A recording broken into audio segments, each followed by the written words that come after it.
اللهم إنا نستعينك ونستغفرك ونؤمن بك ونتوكل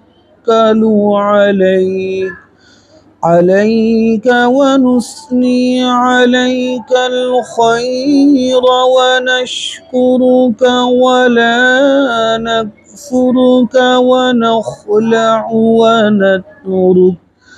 ونترك من يفجرك.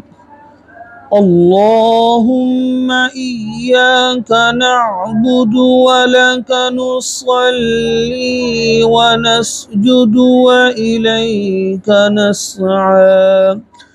نسعى ونحفد ونرجو رحمتك ونخشى عذابك إن عذابك بالكفار ملحق.